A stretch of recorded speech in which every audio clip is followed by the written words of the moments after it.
ആയുഷ്കെയർ medical സെന്ററിൽ തലവേദനയുടെ ചികിത്സയിലിരിക്കുന്ന ആളുകളിൽ മരുന്ന് ചികിത്സയോടൊപ്പം ആവി പിടിക്കണമെന്ന് പറയുന്ന ആളുകൾ ശ്രദ്ധിക്കേണ്ടതായിട്ടുള്ള കാര്യങ്ങളാണ് ഈ വീഡിയോയിൽ പറയുന്നത്. ഒന്നാമതായിട്ട് ഞങ്ങൾ തരുന്ന ആവി പിടിക്കുവാനുള്ള മരുന്നുകൾ 10 തുള്ളിയെങ്കിലും ആവി പിടിക്കുന്ന മെഷീനിലോ, അതായത് വേപ്പറൈസർ മെഷീനിലോ, അതല്ല പുട്ടുകുടത്തിലോ സോസ്പാനിലോ മറ്റോ എടുത്ത് തിളപ്പിച്ചതിന് ശേഷം അതിലോ മിക്സ് ചെയ്ത് ഉപയോഗിക്കാവുന്നതാണ്. ദിവസേന വൈകുന്നേര സമയത്ത്, പ്രിഫറബിളി ഏർലി മോർണിംഗോ അല്ലെങ്കിൽ ഈവനിംഗ് സമയത്തോ ആണ് ആവി പിടിക്കേണ്ടതായിട്ടുള്ളത്.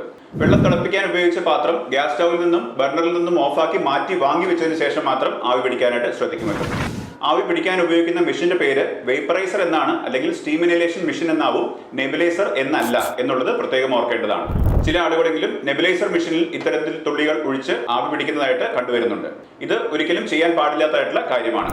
ആവി പിടിക്കുമ്പോൾ ഏറ്റവും പ്രധാനമായിട്ട് ശ്രദ്ധിക്കേണ്ടത്, നിങ്ങൾ പാത്രത്തിൽ വെള്ളം തിളപ്പിച്ചതിന് ശേഷം വെച്ചിട്ടാണ് ആവി പിടിക്കുന്നതെങ്കിൽ അതിന്റെ ചൂട് പോകുന്നത് വരെ തോർത്തുകൊണ്ട് തലയും ആ പാത്രവും ചേർത്ത് മൂടി കൃത്യമായിട്ട് ആവി പിടിക്കാവുന്നതാണ്.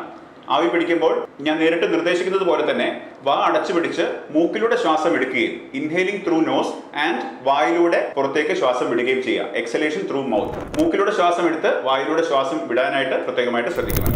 ആവി പിടിക്കുന്നത് കൃത്യമായിട്ട് നിങ്ങൾ തിളപ്പിച്ച വെള്ളം എടുത്തൊരു പാത്രത്തിലാണ് ആവി പിടിക്കുന്നതെങ്കിൽ 1-2 തവണ അത് വീണ്ടും തിളപ്പിച്ച്, അതല്ലെങ്കിൽ അതേ വെള്ളത്തിന്റെ ചൂട് പോകുന്നത് വരെ പിടിക്കാവുന്നതാണ്. നിങ്ങളൊരു ഇലക്ട്രിക് വേപ്പറൈസറിലാണ് ആവി പിടിക്കുന്നതെങ്കിൽ കൃത്യമായിട്ട് 4-5 മിനിറ്റുകൾ മാത്രം ആവി പിടിച്ചാൽ മതിയാവും. ഇലക്ട്രിക് വേപ്പറൈസർ ഉപയോഗിക്കുന്ന ആളുകൾ പ്രത്യേകിച്ച് തോർത്തോ ടർക്കി ടവലോ മറ്റോ ഇട്ട് മൂടണമെന്ന് നിർബന്ധമില്ല. 15 വയസ്സിൽ താഴെയുള്ള കുട്ടികൾ ആവി പിടിക്കുമ്പോൾ കുറച്ചധികം ദൂരത്തേക്ക് ആവി വിടുന്ന മെഷീൻ ആണെങ്കിലും അതല്ല ആവി പിടിക്കുന്ന പാത്രമാണെങ്കിലും മുഖവുമായിട്ട് അല്പം ഡിസ്റ്റൻസ് മെയിൻറ്റെയിൻ ചെയ്തിട്ട് ആവി പിടിക്കുന്നത് ഏറ്റവും ഉചിതമാണ്. ആവി പിടിക്കുന്നതിനായിട്ട് മറ്റ് ലേപനങ്ങളോ തൈലങ്ങളോ ഡ്രോപ്പുകളോ വിക്സ് പോലത്തെയുള്ള മരുന്നുകളോ ഒന്നും ഉപയോഗിക്കാനായിട്ട് പാടുള്ളതല്ല.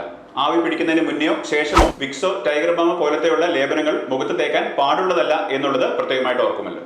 ആവി പിടിച്ചതിന് ശേഷം മൂക്കിൽ നിന്ന് വരുന്ന അഴുക്കും ഫ്ലെമ്മും എല്ലാം നമ്മൾ സാധാരണഗതിയിൽ ചീറ്റി പുറത്തേക്ക് കളയേണ്ടതാണ്. വായിൽ നിന്നും കാർക്കിച്ചെടുക്കാൻ പറ്റുന്ന കഫം ഉണ്ടെങ്കിൽ, അത് വരുന്നുണ്ടെങ്കിൽ മാത്രം അത് പുറത്തേക്ക് തുപ്പിക്കളയാവുന്നതാണ്. അതല്ലാതെ ആവി പിടിച്ചതിന് ശേഷം വളരെ ശക്തിയായിട്ട് മൂക്ക് ചീറ്റുകയോ വളരെ ബന്ധപ്പെട്ട് കഷ്ടപ്പെട്ട് കാർക്കിച്ച് മൂക്കിൽ നിന്നും മറ്റും കഫം എടുക്കാനായിട്ട് ശ്രമിക്കുകയോ ചെയ്യേണ്ട യാതൊരു ആവശ്യങ്ങളുമില്ല. ഡീഹൈഡ്രേഷൻ ആവാതെ നമ്മുടെ ശരീരത്തിലെ ജലം നഷ്ടപ്പെടാതെ നോക്കുകയും ചെയ്യാനുള്ളത് ആവി പിടിക്കുന്ന ആളുകൾ പ്രത്യേകമായിട്ട് ശ്രദ്ധിക്കേണ്ട കാര്യമാണ്.